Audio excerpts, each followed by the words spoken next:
ಶ್ರೀನಿವಾಸ್ ಪ್ರಸಾದ್ ಅವರು ಭಾರಿ ಇಕ್ಕಟ್ಟಿನಲ್ಲಿದ್ದಾರೆ ಅಂತದೊಂದು ಸುದ್ದಿ ಬರ್ತಾ ಇದೆ. ಅವರಿಗೆ ಏನು ಸಮಸ್ಯೆಗಳಾಗ್ತಾ ಇದೆ? ಆಪರೇಷನ್ ಹಸ್ತದ ಇಕ್ಕಟ್ಟಿನಲ್ಲಿದ್ದಾರೆ. ಅವರು ರಾಜಕೀಯ ನಿವೃತ್ತಿಯನ್ನ ಪಡೆದಿರುವಂತಹ ಸಂದರ್ಭದಲ್ಲಿ ಅವರಿಗೆ ಬಹಳ ದೊಡ್ಡದೊಂದಂತ ಸವಾಲೀಗ ಎದುರಾಗಿದೆ. ಬಿಜೆಪಿ ಸಂಸದರಾಗಿರುವಂತಹ ಶ್ರೀನಿವಾಸ್ ಪ್ರಸಾದ್ ಅವರನ್ನ ಸೆಳೆಯೋದಕ್ಕೆ ಕಾಂಗ್ರೆಸ್ ಭಾರಿ ಪ್ರಯತ್ನವನ್ನ ಮಾಡ್ತಾ ಇದೆ. ದೂರವಾಣಿ ಮೂಲಕ ಖುದ್ದು ಸಿಎಂ ಸಿದ್ದರಾಮಯ್ಯ ಮಾತುಕತೆ ನಡೆಸಿದ್ರು. ಅವರ ಆರೋಗ್ಯ ವಿಚಾರಿಸುವಂತಹ ನೆಪದಲ್ಲಿ ಮಾತನಾಡಿ ಮನವೊಲಿಸುವಂತಹ ಪ್ರಯತ್ನಕ್ಕೆ ಮುಂದಾದರು. ಸಿದ್ದರಾಮಯ್ಯ ಸೂಚನೆಯ ಮೇರೆಗೆ ಅವರ ಮನವೊಲಿಸುವ ಪ್ರಯತ್ನ ಬಹಳ ಜೋರಾಗಿ ನಡೆಯಿತು. ಸ್ಥಳೀಯ ಕಾಂಗ್ರೆಸ್ಸಿಗರು ಕೂಡ ಶ್ರೀನಿವಾಸ್ ಪ್ರಸಾದ್ ಅವರನ್ನ ಭೇಟಿಯಾಗಿ ಮನವೊಲಿಕೆ ಮಾಡುವಂತಹ ಪ್ರಯತ್ನಕ್ಕೆ ಮುಂದಾದ್ರು. ಕಾಂಗ್ರೆಸ್ನ ಈ ಒತ್ತಾಯ ಶ್ರೀನಿವಾಸ್ ಪ್ರಸಾದ್ ಅವರನ್ನ ಇಕ್ಕಟ್ಟಿಗೆ ಸಿಲುಕಿಸಿದೆ. ಧರ್ಮ ಸಂಕಟದಲ್ಲಿದ್ದಾರೆ. ಚಾಮರಾಜನಗರ ಸಂಸದರ ಇಡೀ ಕುಟುಂಬ ಈಗ ಧರ್ಮ ಸಂಕಟದಲ್ಲಿದೆ. ಯಾಕಂದ್ರೆ ಇಬ್ಬರೂ ಅಳಿಯಂದಿರಿಗೂ ಕೂಡ ಚಾಮರಾಜನಗರದ ಟಿಕೆಟ್ ಸಿಗಲಿದೆ.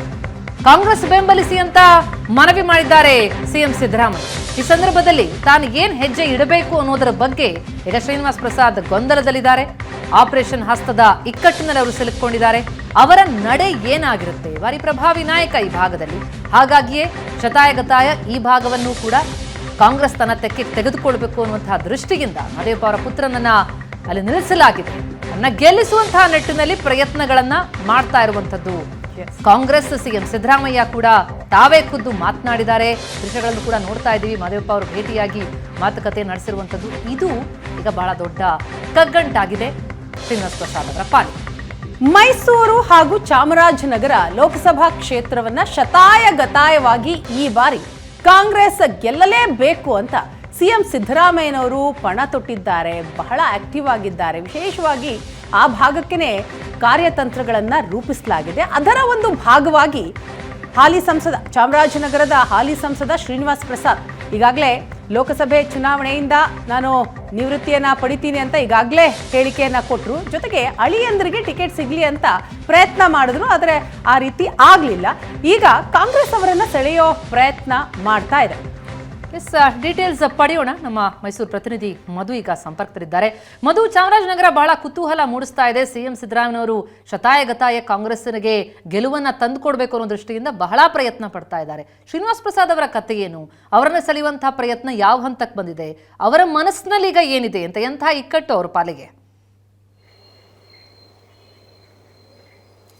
ಪ್ರತಿಮಾ, ಶ್ರೀನಿವಾಸ್ ಪ್ರಸಾದ್ ಅವರು ಈ ಭಾಗದ ದಲಿತ ನಾಯಕ, ಅದರಲ್ಲೂ ಕೂಡ ಪ್ರಭಾವಿ ನಾಯಕ. ಹಳೆ ಮೈಸೂರು ಭಾಗದಲ್ಲಿ ಹೆಚ್ಚು ಪ್ರಭಾವವನ್ನು ಕೂಡ ಹೊಂದಿರತಕ್ಕಂಥವ್ರು. ಆದರೆ ಈಗ ಅವರು ಮಾರ್ಚ್ 17ನೇ ತಾರೀಕು ರಾಜಕೀಯಕ್ಕೆ ಸಂಪೂರ್ಣವಾಗಿ ನಿವೃತ್ತಿಯನ್ನು ಘೋಷಣೆ ಮಾಡಿದ್ದಾರೆ. ಆದರೆ ಅವ್ರು ಏನು ಈ ಒಂದು ಚುನಾವಣೆಯಲ್ಲಿ ಒಬ್ಬ ಅಳಿಯನಿಗೆ ಚಾಮರಾಜನಗರ ಲೋಕಸಭೆಯಿಂದ ಟಿಕೆಟ್ ಕೊಡಿಸ್ಬೇಕು ಅಂತ ಹೇಳಿದ್ರು, ಅದು ಸಾಧ್ಯ ಆಗಲಿಲ್ಲ. ಆದರೆ ಮತ್ತೊಬ್ಬ ಅಳಿಯ ನಂಜನಗೂಡಿನಲ್ಲಿ ವಿಧಾನಸಭೆಯಲ್ಲಿ ಅವರು BJP MLA ಕೂಡ ಆಗಿದ್ರು. ಈ ಬಾರಿ ಸೋತಿದ್ದಾರೆ. ಅವ್ರದ್ದೊಂದು ಕಡೆ ಭವಿಷ್ಯ ಇದೆ. ಆದರೆ ಈಗ ಚುನಾವಣೆ ಸಂದರ್ಭದಲ್ಲಿ ಕಾಂಗ್ರೆಸ್ ಈಗ ಅವರನ್ನು ಸೆಳೀಲಿಕ್ಕೆ ಭಾಳಷ್ಟು ಕಸರತ್ತನ್ನು ಮಾಡ್ತಾ ಇರ್ತಕ್ಕಂಥದ್ದು. ಈಗೇನು 10-12 ವರ್ಷಗಳಿಂದ ಒಂದು ರೀತಿಯಲ್ಲಿ ಗೋಡೆಯನ್ನು ಕಟ್ಕೊಂಡಿದ್ದಂಥ ಸಿದ್ದರಾಮಯ್ಯನವರು ಮತ್ತು ಶ್ರೀನಿವಾಸ್ ಪ್ರಸಾದ್ ಅವರೇನಿದ್ರು, ಆ ಗೋಡೆಯನ್ನು ಮುಚ್ಚಾಕಿ ಅವ್ರ ಜೊತೆಗೆ ಸ್ನೇಹ ಸಂಪಾದನೆ ಮಾಡಲಿಕ್ಕೆ ಕೂಡ ಪ್ರಯತ್ನವನ್ನು ಮಾಡಿದ್ದಾರೆ. 4 ದಿನ ಮೈಸೂರಿನಲ್ಲಿದ್ದಂಥವ್ರು ರೆಸಾರ್ಟ್ನಲ್ಲಿ ಕುಳಿತು ಅವ್ರ ಜೊತೆ ದೂರವಾಣಿಯಿಂದ ಮಾತನಾಡಿ ಅವ್ರನ್ನ ಪಕ್ಷಕ್ಕೆ, ಅಂದರೆ ತಮ್ಮ ಪಕ್ಷಕ್ಕೆ ಬೆಂಬಲವನ್ನು ಕೊಡುವಂಥ ನಿಟ್ಟಿನಲ್ಲಿ ಅವರು ಕೇಳ್ಕೊಂಡಿದ್ರು ಕೂಡ. ಈಗ ಮನೆಗೆ ಸ್ಥಳೀಯ ನಾಯಕರುಗಳು, ಅಂದರೆ ಏನು ಉಸ್ತುವಾರಿ ಸಚಿವರಾಗಿರ್ತಾರೆ ಮಹದೇವಪ್ಪ ಇರ್ಬೋದು, CM ಅವರ ಪುತ್ರ ಯತೀಂದ್ರ ಅವರು ಇರ್ಬೋದು, ಅದೇ ರೀತಿಯಾಗಿ ವೆಂಕಟೇಶ್ ಅವರು ಇರ್ಬೋದು, ಸಾಲು ನಾಯಕರು ಹೋಗಿ ಅವ್ರಿಗೆ ಕಾಂಗ್ರೆಸ್ಗೆ ಬೆಂಬಲವನ್ನು ಕೊಡಬೇಕು ಅಂತೇಳಿ ಕೇಳ್ಕೊಳ್ತಾ ಇದ್ದಾರೆ. ಒಂದು ಕಡೆ BJP ಕೂಡ ಅವರನ್ನು ಒಂದು ರೀತಿಯಲ್ಲಿ ಬಿಟ್ಟಂತೆ ಕಂಡು ಬರ್ತಾ ಇದೆ. ಈ ಸಂದರ್ಭದಲ್ಲಿ ಶ್ರೀನಿವಾಸ್ ಪ್ರಸಾದ್ ಯಾರಿಗೆ ನಾನು ಬೆಂಬಲವನ್ನು ಕೊಡಬೇಕು ಅನ್ನೋ ಒಂದು ಇಕ್ಕಟ್ಟಿದೆ. ಇಲ್ಲಿ 2 ವಿಚಾರಗಳಿದೆ.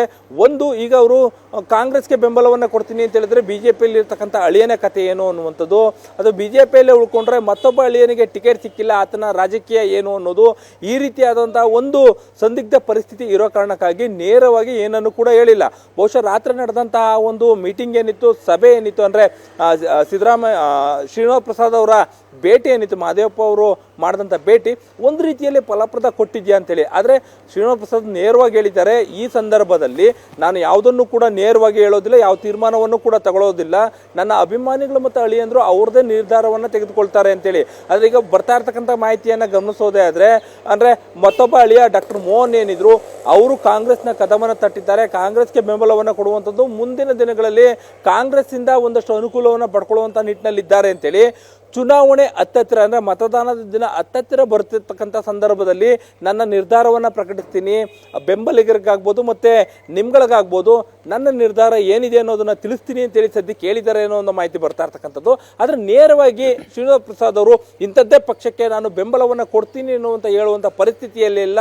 ಯಾಕೆಂದರೆ ಇರ್ತಕ್ಕಂಥ ಇಬ್ಬರು ಅಳಿಯಂದ್ರೆ ಏನಿದ್ದಾರೆ, ಎರಡು ಪಕ್ಷಗಳಿಗೆ ಹೋಗುವಂಥ ಸಂದರ್ಭ ಬಂದರೆ ಯಾರಾದರೂ ಒಬ್ಬರಿಗೆ ತೊಂದರೆ ಆಗ್ಬೋದು ಅನ್ನೋ ಕಾರಣಕ್ಕಾಗಿ ಅವರು ಯಾವುದೇ ರೀತಿಯಾದಂಥ ನಿರ್ಧಾರವನ್ನು ಹೇಳದೆ ಹಾಗೆ ಉಳ್ಕೊಂಡಿದ್ದಾರೆ. ಇದೊಂದು ರೀತಿಯಲ್ಲಿ ಅವರಿಗೆ ರಾಜಕೀಯವಾದ ಮತ್ತು ಕುಟುಂಬದ ಧರ್ಮ ಸಂಕಟ ಅಂತಾನೆ ಈ ಸಂದರ್ಭದಲ್ಲಿ ಹೇಳ್ಬೋದು. ಪ್ರತಿಮಾ, ಥ್ಯಾಂಕ್ ಯು ಮಧು, ತಮ್ಮೆಲ್ಲ ಮಾಹಿತಿಗಾಗಿ. ಒಟ್ಟಿನಲ್ಲಿ ಶ್ರೀನಿವಾಸ್ ಪ್ರಸಾದ್ ಅವರ ನಡೆ ಏನು ಅನ್ನುವಂಥದ್ದು ಬಹಳ ಮುಖ್ಯ ಆಗತ್ತೆ. ಒಂದು ವೇಳೆ ಕಾಂಗ್ರೆಸ್ಗೆ ಸಪೋರ್ಟ್ ಮಾಡಿದ್ರೆ ಬಿಜೆಪಿಗೆ ಹಿನ್ನಡೆ ಆಗೋದು ಖಂಡಿತ, ಕಾಂಗ್ರೆಸ್ಗೆ ಲಾಭ ಆಗೋದು ಖಂಡಿತ.